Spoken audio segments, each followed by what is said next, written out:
Hello student, welcome in my biology classes. This is Julie Goyal.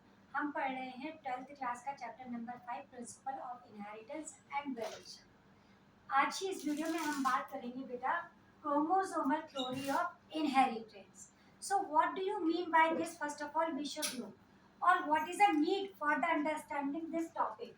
It means that कि जो chromosomes की theory होती है इसकी क्या रिक्वायरमेंट है, इसको हमें क्यों पढ़ना पड़ा। फर्स्ट ऑफ ऑल ये बेस है मेंडल्स के लॉ पर। हमने मेंडल्स के बारे में पढ़ा था कि मेंडल्स ने बोला था कि सेक्सुअल रिप्रोडक्शन के समय जो फैक्टर्स होते हैं वो एक जनरेशन से दूसरी जनरेशन में ट्रांसफर होते हैं, लेकिन उस समय तक ये प्रूव नहीं था कि ये जो फैक्टर्स होते हैं वो क्या होते हैं, कहाँ होते हैं, क्या उनका रोल होता है, ये सब नहीं पता था। तो इन्हीं दोनों को, इसी बातों को प्रूव करने के लिए जो साइंटिस्ट थे, name of them Walter Sutton and the Theodore Boveri in 1902। In 1902 इन्होंने सबसे पहले ये थ्योरी दी, क्रोमोसोमल थ्योरी ऑफ इनहेरिटेंस। इनके अकॉर्डिंग ये बताया गया कि जैसा कि मेंडल ने बोला था कि जो फैक्टर्स होते हैं वो फैक्टर एक जनरेशन से दूसरी जनरेशन में ट्रांसफर होते हैं। तो वही चीज को इन्होंने अपने एक्सपेरिमेंट के थ्रू, अपनी जो थ्योरी दी थी उसके थ्रू उन्होंने इसको एक्सप्लेन करने की कोशिश की। इसको समझने से पहले बेटा थोड़ा सा और हम डिस्कस कर लेते हैं कि जब तक पहले हमें ये नहीं पता था कि जो फैक्टर्स होते हैं वो क्या होते हैं, कहाँ होते हैं, कहाँ प्रेजेंट होते हैं। Getting my point? तो जैसे जब माइक्रोस्कोप का जब इन्वेंशन हुआ, इलेक्ट्रॉनिक माइक्रोस्कोप का जब इन्वेंशन हुआ, तो उसके वजह से आगे की इंफॉर्मेशन को कंटिन्यू किया गया। जैसे कि न्यूक्लियस कहाँ होता है, और न्यूक्लियस तो फिर भी पता था कि न्यूक्लियस सेल के अंदर होता है, लेकिन उनके अंदर वो क्या फैक्टर्स होते हैं, क्या होते हैं जो एक जनरेशन से दूसरी जनरेशन में शिफ्ट कर जाते हैं। तो जब क्रोमोसोम के बारे में पता चला, तो क्रोमोसोम की स्टडी करने से पता चला कि जो क्रोमोसोम्स होते हैं, ये कलर क्रोमोसोम्स यानी कि कलर अपीयरेंस, कलर स्ट्रक्चर, जो कलर स्ट्रक्चर होती है वही एक जनरेशन से दूसरी जनरेशन में जाते हैं, और यही जो इनहेरिटेंस होती है, प्रिंसिपल ऑफ इनहेरिटेंस होते हैं, उनको प्रमोट करते हैं। तो जब इन्वेंशन हुआ माइक्रोस्कोप का, और उसके बाद जब पता चला कि इसमें कुछ कलर बॉडीज होती है जो एक जनरेशन से दूसरी जनरेशन में ट्रांसफर होती हैं, उनको स्टडी करने के बाद फिर लाइफ में आए कई सारे साइंटिस्ट, जैसे कि Walter Sutton and the Theodore Boveri. Short में बड़े टफ नाम होते हैं ये साइंटिस्ट के, याद करने में बच्चों को बहुत प्रॉब्लम आती है। शॉर्ट नेम याद करो, सटन एंड बॉवरी। सटन एंड बॉवरी 1902 में इन्होंने ये थ्योरी दी, और उस थ्योरी के बेस पर उन्होंने जो कंसेप्ट मेंडल ने दिए थे उसको उन्होंने प्रूव करने की कोशिश की। ठीक है ना? जैसे कि अभी हम इसके बारे में बात करते हैं। तो जो सटन एंड बॉवरी ने जो थ्योरी दी थी, वो जो थ्योरी दी थी वो क्या थी? Chromosomal theory of inheritance. But जो एक और साइंटिस्ट थे, Thomas Hunt Morgan, Thomas Hunt Morgan ने इनकी थ्योरी के ऊपर एक्सपेरिमेंट किए। यानी कि जो थॉमस हंट मॉर्गन थे, उन्होंने इनकी थ्योरी को प्रूव करने के लिए कुछ एक्सपेरिमेंट किए, और वो एक्सपेरिमेंट में उन्होंने बताया कि जो ट्रेट होते हैं, जो फैक्टर्स होते हैं जो एक जनरेशन से दूसरी जनरेशन में जाते हैं, वो बिल्कुल वैसे ही होते हैं जैसे कि सटन एंड बॉवरी ने बोला था। और ये सारी चीजें किसको कोरिलेट करती हैं? मेंडल के एक्सपेरिमेंट को। Getting my point? अब जो थॉमस एंड मॉर्गन थे, इन्होंने ऐसे कौन से एक्सपेरिमेंट किए थे जिससे ये चीजें पता लगी? तो सबसे पहले हम थोड़ी सी बेसिक सी बात करेंगे कि थॉमस एंड मॉर्गन ने एक जो ड्रोसोफिला फ्लाइज होती है, जिसका नाम बॉटनिकल सॉरी जूलॉजिकल जो नाम होता है वो होता है ड्रोसोफिला मेलेंगेस्टर। ठीक है ना? और इसका निकनेम होता है फ्रूट्स फ्लाई। फ्रूट्स फ्लाइज वो फ्लाइज होती है जनरली वो ज़्यादा तेजी से उड़ नहीं पाती हैं, और इनके में जो क्रोमोसोम नंबर होते हैं वो ओनली 8 क्रोमोसोम होते हैं। कितने क्रोमोसोम होते हैं बेटा? 8 क्रोमोसोम होते हैं। It means 4 pair of chromosome, 4 pair of the chromosome. तो जो थॉमस एंड मॉर्गन थे, इन्होंने फ्रूट फ्लाई के ऊपर एक्सपेरिमेंट किए। कई सारी इनकी थ्योरीज हैं। इनके अब आज की डेट में हमारे पास जितने भी जीनोम है उनको मैपिंग किया जा चुका है। जीनोम का मैपिंग करने का मतलब है कि ह्यूमन बॉडी से लेकर जितने भी मोस्टली एनिमल्स हैं तो उनके में जितने भी क्रोमोसोम्स है और क्रोमोसोम के ऊपर जितने भी जीन्स अरेंज है उन सबका हमारे पास, उन सबका रिकॉर्ड हमारे पास आज अवेलेबल है। तो जो ड्रोसोफिला में केवल एक पेयर ही क्रोमोसोम, एक नंबर ऑफ क्रोमोसोम्स होते हैं, तो इनकी हमारे पास पूरी डिटेल है। और इन्होंने जो भी एक्सपेरिमेंट निकाले थे उनके अमेजिंग रिजल्ट निकले थे। इसी बेस पर इनको फादर ऑफ साइटोजेनेटिक्स भी बोलते हैं, father of cytogenetics. I hope समझ में आ रहा होगा। यानी थॉमस एंड मॉर्गन को फादर ऑफ साइटोजेनेटिक्स भी बोलते हैं।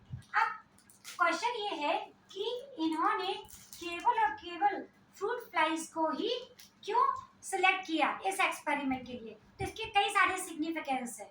इंपॉर्टेंस क्या है इनकी? एक तो ये इजली आइडेंटिफाई किए जा सकते हैं, मेल और फीमेल में इजली आइडेंटिफिकेशन था कि जो मेल फ्रूट फ्लाइज हैं वो स्मॉल साइज की होती हैं, जो फीमेल फ्रूट फ्लाइज है वो लार्ज साइज की होती हैं। क्रोमोसोम नंबर 80 थे।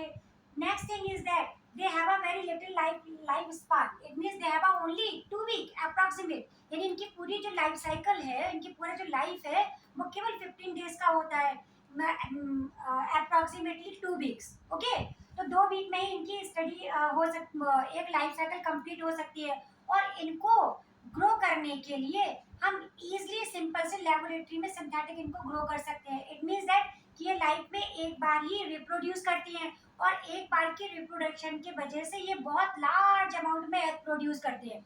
चूंकि ये इजीली उड़ नहीं पाती हैं तो ये भाग भी नहीं पाती, जिनको एक्सपेरिमेंट आराम से किया जा सकता है। मेल और फीमेल आइडेंटिफाइड हो रहे थे आराम से, और ये लाइफ में एक ही बार स्पार्मिंग यानी करते हैं। और इसमें से अगर मान लो नंबर ऑफ द ये फ्रूट फ्लाइज अगर मर भी जाती हैं तो भी हमारे पास इतना सफिशिएंट अमाउंट होता है जिससे हम इसको आराम से स्टडी कर सकते हैं। और इनके जो क्रोमोसोम के स्ट्रक्चर को पढ़ने के लिए भी हमें बहुत ज़्यादा हाईली इवॉल्व्ड माइक्रोस्कोप की रिक्वायरमेंट नहीं थी, और चीप सोर्स था ये, बिल्कुल सिंपल, सस्ता और टिकाऊ, जिससे सारे एक्सपेरिमेंट हमें आराम से एक सिंपल लैब में ही मिल जाते हैं। इसलिए इसको इन्होंने चूज किया था। तो ये सारे इसके वो थे, इम्पोर्टेंस थे। अब इसके बाद में इन्होंने क्या बताया? इन्होंने बताया कि थॉमस मॉर्गन ने बताया कि जैसा कि मेंडल ने बोला था, जितनी चीजें भी मेंडल ने बोली थी वही चीज यहाँ पर फॉलो की जाती है। जैसे एनसीईआरटी में डायग्राम गिवन है, एक और डायग्राम दिया है, वो इसी तरह से डायग्राम है कि जीवन फेस में जो क्रोमोसोम्स होते हैं उनका फॉर्मेशन स्टार्ट होता है। जी टू फेस में वो अपने आप को ग्रो करते हैं, क्रोमेटिड्स में कन्वर्ट होते हैं। म्यूसिस फर्स्ट की एनाफेज में ये क्या करते हैं? ये सेंट्रियोल की तरफ जाते हैं, है ना। और म्यूसिस एनाफेज में ये जो होते हैं ये डिवाइड हो जाते हैं, और फिर डिवाइड होने के बाद ये जाके सिंपल जर्म सेल्स बनाते हैं। तो कहने का मतलब ये है कि जैसा कि मेंडल ने बोला था कि कुछ फैक्टर्स होते हैं, ये फैक्टर्स पेयर में प्रेजेंट होते हैं। तो आज की डेट में अगर हम क्रोमोसोम की बात करें, क्योंकि ये थ्योरी किस पर है? Chromosomal theory of inheritance. तो जो क्रोमोसोम्स होते हैं वो भी पेयर में होते हैं। मेंडल ने बोला था इनमें एलिस देखने को मिलते हैं, तो इनमें भी एलिस 2 पेयर में देखने को मिलते हैं। अगर हमने मेंडल के अकॉर्डिंग बात करें तो कैपिटल लेटर और एक स्मॉल लेटर, जैसे हमने बात की कि कैपिटल लेटर ए है, एक कैपिटल लेटर ए है तो दूसरा उसका रेसेसिव है वो एक स्मॉल ए। बिल्कुल इसी तरह से जो होमोलोगस क्रोमोसोम्स होते हैं वो भी एलिस की तरह 2 पेयर में अरेंज होते हैं। दोनों की दोनों रिप्रोडक्शन के समय जो गैमीट के फॉर्मेशन होते हैं तो वहाँ पर इनके जो ट्रेट होते हैं वो इजीली सेग्रीगेट कर जाते हैं, इंडिपेंडेंटली असॉर्ट हो जाते हैं। तो इसमें भी हमें ये चीज़ क्रोमोसोम में देखने को मिली। तो यहाँ पर जो जर्म सेल्स यानी कि ये जो इंडिपेंडेंटली असॉर्ट हो जाते हैं और कहीं पर भी कोई से भी फैक्टर जाकर अपने आप को एक्सप्रेस कर देते हैं, बिल्कुल इसी तरह से इसमें ये देखा गया। तो सटन एंड बॉबेरी ने यही बोला था, और उनकी जो थ्योरी है उसके बेस पर थॉमसन एंड मॉर्गन ने भी यही बताया था कि जो जो बातें मेंडल ने कही थी वही सारी बातें उन्होंने फैक्टर के वही सारी बातें जो बातें इन लोगों ने कही थी कि जो क्रोमोसोम्स होते हैं वो एक जनरेशन में दूसरी जनरेशन में ट्रांसफर करते हैं, बिल्कुल वही सारी बातें मेंडल ने भी की थी। Getting my point? तो इसके कंक्लूजन से यही, यानी कि जो पूरा टॉपिक है क्रोमोसोमल थ्योरी ऑफ इनहेरिटेंस किस बेस पर है डिपेंड, है ना। तो इसके बारे में हम इनको कुछ पढ़ लेते हैं कि जो क्रोमोसोम्स होते हैं, देखो जिस तरह से मेंडल के फैक्टर, वो जो फैक्टर जिनको हम पहले फैक्टर बोलते थे, आज की लैंग्वेज में हम उनको जीन्स बोलते हैं। Getting my point?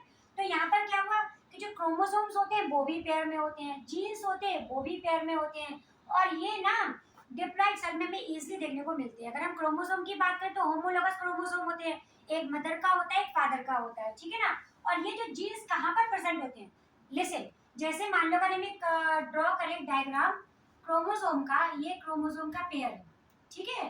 तो ये क्या हो गया, ये होमोलोगस क्रोमोसोम हो गया।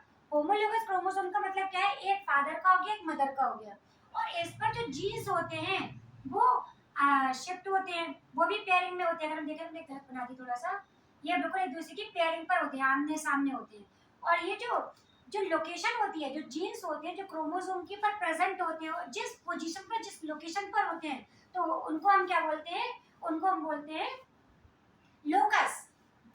क्या बोलते हैं बेटा, लोकस। तो ये लोकस पर प्रेजेंट होते हैं जीन्स, और ये डिप्लॉइड सेल्स में भी इजीली देखने को मिलते हैं। इसके अलावा जो होमोलोगस क्रोमोसोम्स होते हैं वो मियोसिस की एनाफेज में सेपरेट हो जाते हैं, और जो फर्टिलाइजेशन होता है, देखो जब सेपरेट हो गए, मियोसिस हो गई, जर्म सेल्स बन गए, और जब इन जर्म सेल्स में आगे चल के फर्टिलाइजेशन होगा, तो उस फर्टिलाइजेशन की वजह से जो भी डिप्लॉइड कंडीशन में जो भी क्रोमोसोम थे वो दोबारा आ सकते, फिर से रीस्टोर हो जाएंगे और फिर से न्यू ऑर्गेनिज्म बन जाएगा। तो ये कहने का मतलब ये कि जो क्रोमोसोम्स होते हैं वो दोबारा से रीस्टोर हो जाते हैं, किसमें, डिप्लॉइड कंडीशन आने पर, यानी कि फर्टिलाइजेशन आने पर, और जाइगोट के फॉर्म में। और तो ओवरऑल ये जो कंक्लूजन क्या निकलता है कि this theory means chromosomal theory of inheritance claims it is a chromosomes that segregate and assort independently like as Mendel's experiment। I hope समझ में आया होगा।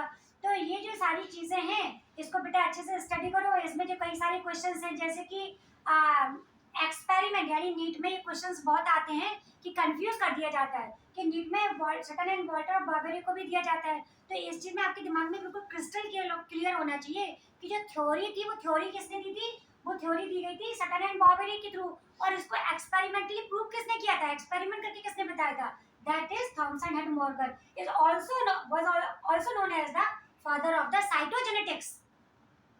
getting my point?